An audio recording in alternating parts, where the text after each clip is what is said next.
Et c'est reparti pour une nouvelle aventure dans la pampa sauvage. Je suis super content de vous emmener avec moi aujourd'hui. Ça fait longtemps que j'ai pas pêché la truite. Et là je vous emmène sur une rivière assez magnifique, hein, assez exceptionnelle. Wow. Alors c'est une rivière qui est très capricieuse, hein. J'y ai pas pris maintes et maintes poissons dans ma vie. Mais quand les étoiles s'alignent, il se passe vraiment des choses intéressantes. Donc aujourd'hui, j'espère que ce sera le cas. En tout cas, je suis super content. J'ai vraiment pas eu l'occasion de pêcher la truite beaucoup cette année. Avec les fortes chaleurs, les sécheresses, etc. Il n'y a pas eu beaucoup de vidéos cet été. J'ai essayé de laisser les poissons tranquilles le plus possible. Et aujourd'hui, voilà, les conditions sont beaucoup plus fraîches. Vous voyez, j'ai ressorti la chemise, j'ai ressorti le pantalon. Les eaux se sont rafraîchies également, les eaux ont remonté. Les poissons sont quand même bien plus en forme. Mais il y a encore possibilité de les faire monter en surface. En tout cas, c'est ce qu'on va essayer de faire aujourd'hui. Une belle petite pêche en sèche. Alors par contre, je me souviens jamais de où est le chemin. Regardez, devant moi, c'est un petit peu sport pour accéder à la rivière. Je me souviens jamais par où passer. Et puis là où c'est un petit peu dangereux, c'est que potentiellement en fait je vais descendre et je vais tomber sur une falaise et potentiellement en fait je vais y rester, hein. Donc faites attention les gars quand vous pêchez en montagne dans ce genre d'endroit. Faut vraiment faire attention parce qu'on peut très vite faire des bêtises.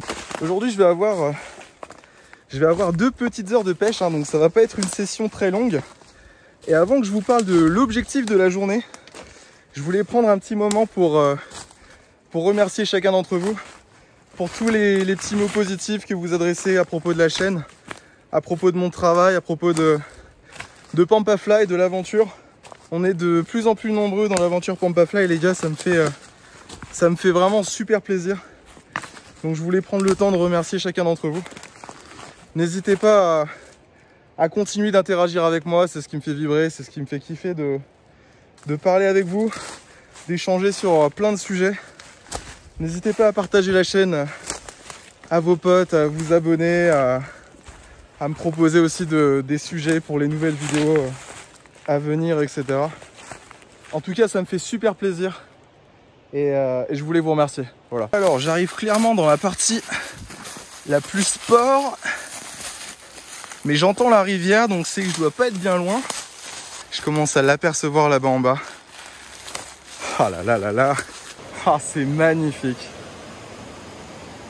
Honnêtement, à chaque fois que je viens ici, je suis toujours émerveillé. C'est vraiment une rivière exceptionnelle.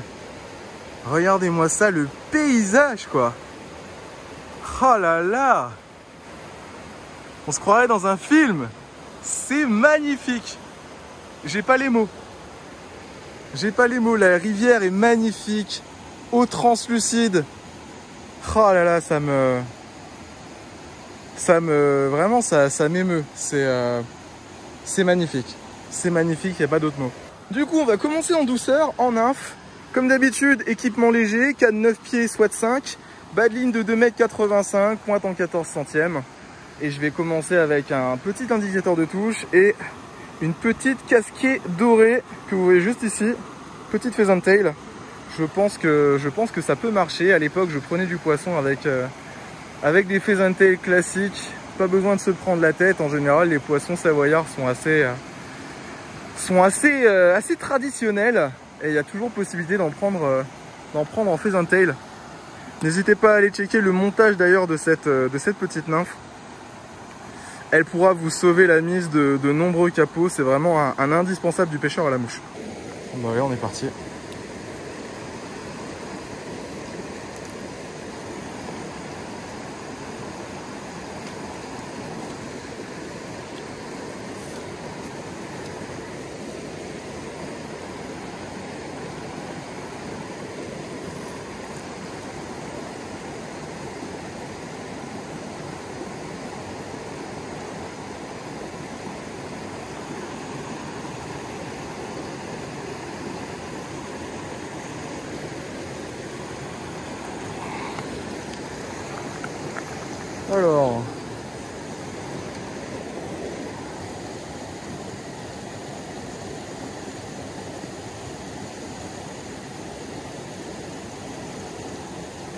En fait, j'avoue, j'arrive pas du tout à me rendre compte de la hauteur de nage de ma nymphe.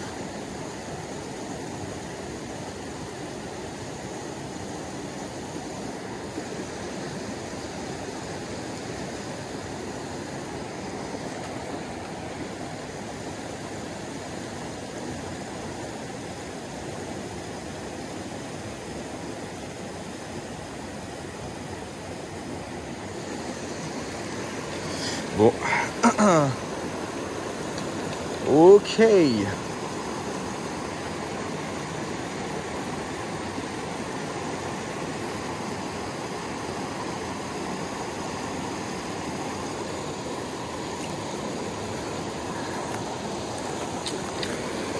Avançons.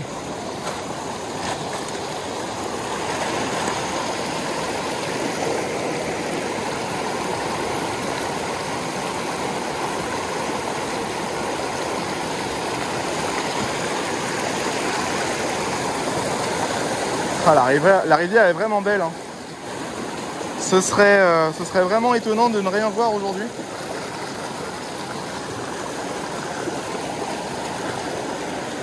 Je suis sur un spot qui est vraiment pas mal.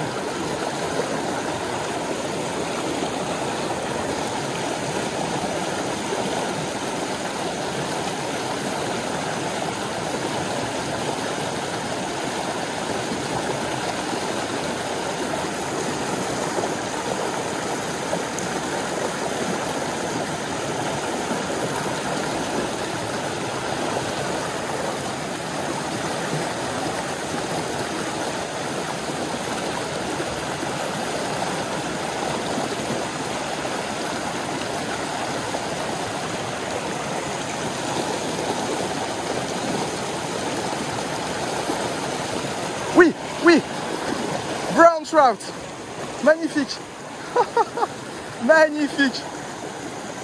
Oh, super cool.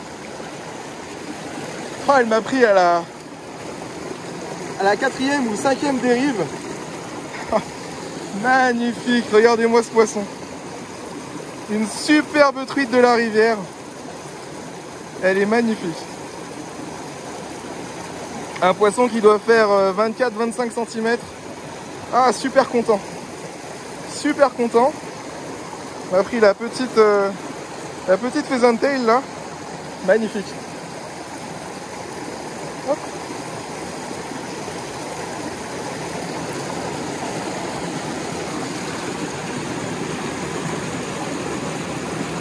Et voilà.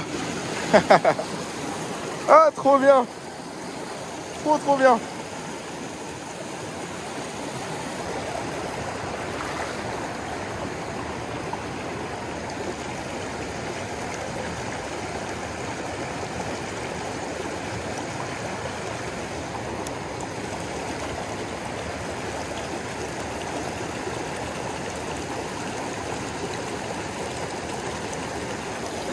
Oh.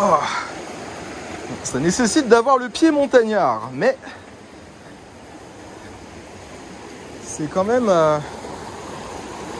ça vaut quand même le coup, quoi. Oh, oh, c'est sport.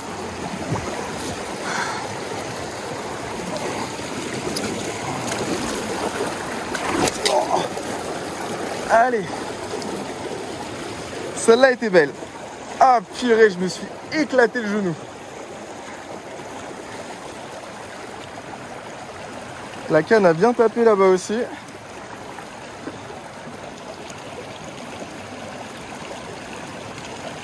C'est du solide. Ouh.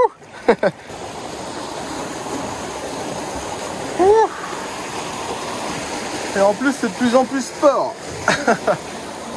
Ah. Ah. Ok.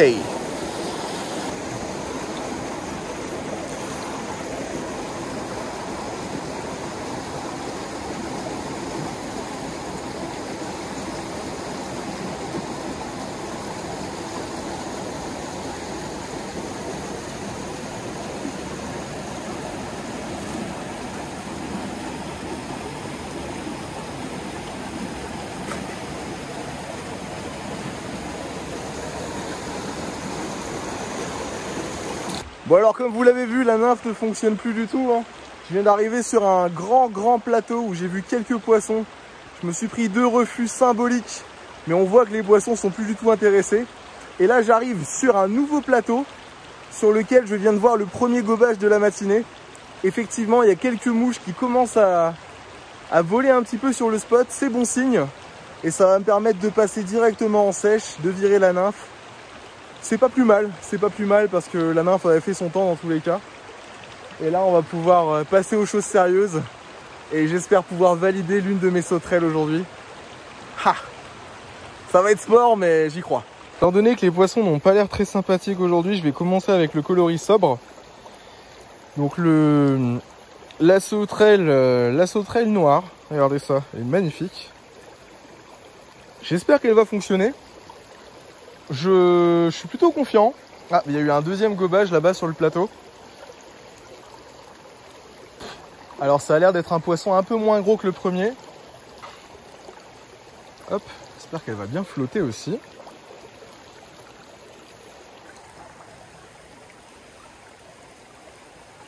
Alors effectivement, c'est quand même une sauterelle de cow-boy.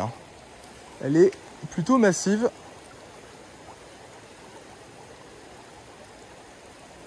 Ah, poisson! Ah, raté!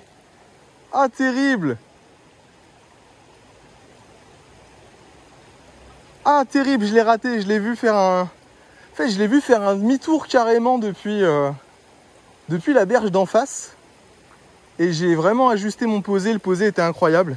Je l'ai vu monter tout doucement et malheureusement, je l'ai raté. Ah, ça aurait pu être une validation de la sauterelle. Bon, en tout cas, c'est positif. Premier gobage de la matinée. On va voir si on peut en décider une autre.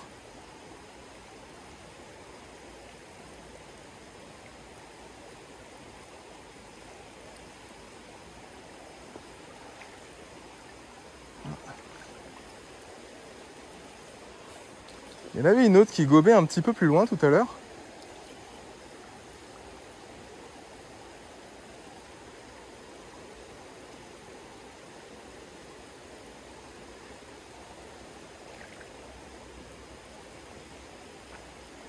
Ça et puis celle que j'ai vue en plein courant là-bas.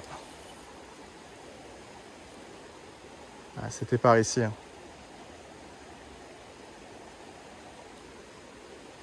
Le lancer est pas trop mal.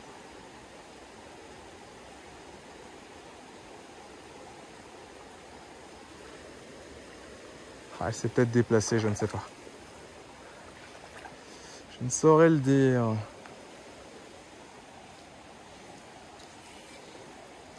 Il y en a une qui gobait par ici aussi tout à l'heure.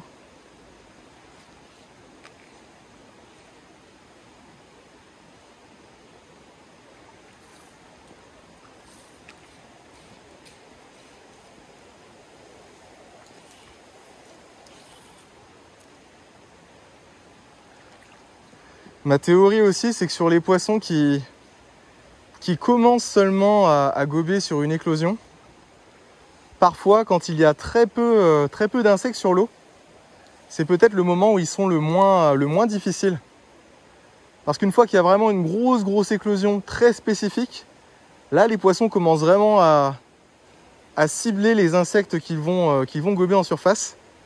Alors que quand c'est vraiment les débuts des gobages de la journée, potentiellement ils sont un peu moins difficiles, ils regardent un peu moins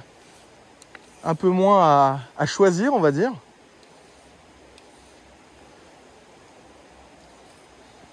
Et c'est parfois les meilleurs moments pour les attaquer en sèche, notamment quand on débute. Hein. Et notamment sur des rivières un peu difficiles comme celle-là.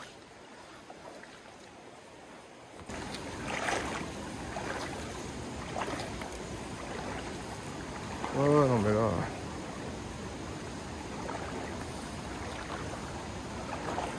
Rien à faire, ça veut pas. Hein.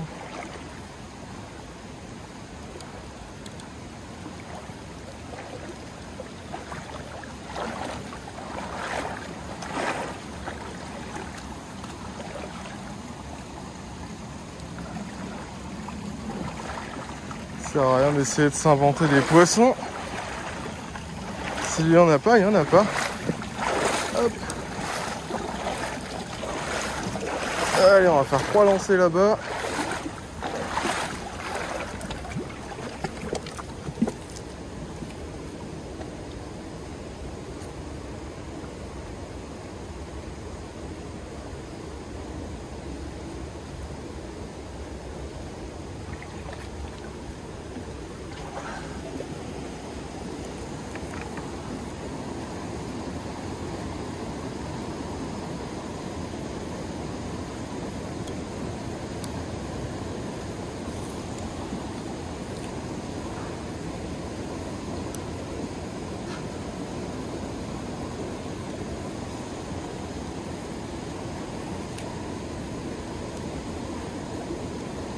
Putain, c'est un truc de ouf.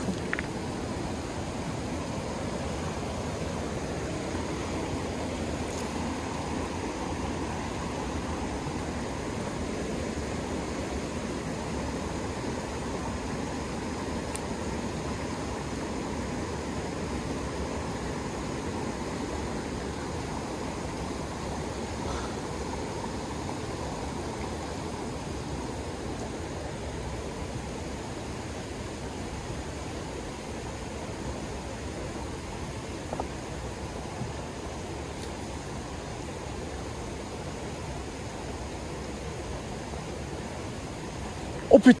Non! Non! Non! Oh non! Oh la tristesse! Ah ouais, là je viens d'en rater une belle. Oh quel dommage! Quel dommage! Ah, déjà pas beaucoup d'occasions aujourd'hui. Et le peu qu'il y a, je rate. Ah, c'est dur. C'est dur, c'est dur, c'est dur.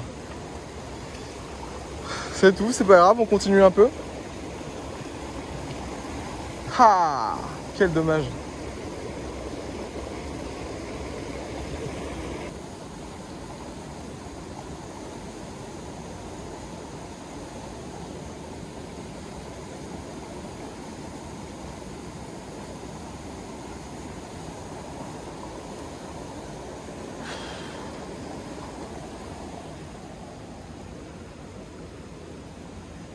Bon bah voilà les gars, la session se termine. On arrive au terme des 2 heures. Malheureusement ça s'est pas passé exactement comme prévu, mais c'est les aléas de la pêche, je vous apprends rien. On peut pas toujours contrôler ce facteur de si les poissons sont dehors ou pas. Aujourd'hui il l'était pas. C'est assez frustrant parce que c'est une rivière où les poissons de 35 ne sont pas rares. J'aurais bien aimé vous montrer 1 ou 2 belles actions en sèche sur ces poissons. Ça n'a pas été le cas. Je n'ai donc pas validé la sauterelle Pampa Fly, mais ce n'est que partie remise. N'oubliez pas un like, un commentaire, un partage. Si vous n'êtes pas encore abonné à Pampa Fly, n'hésitez pas à vous abonner. Si le contenu vous intéresse, bien entendu. Et moi je vous retrouve dans la prochaine vidéo. Prenez soin de vous. À plus.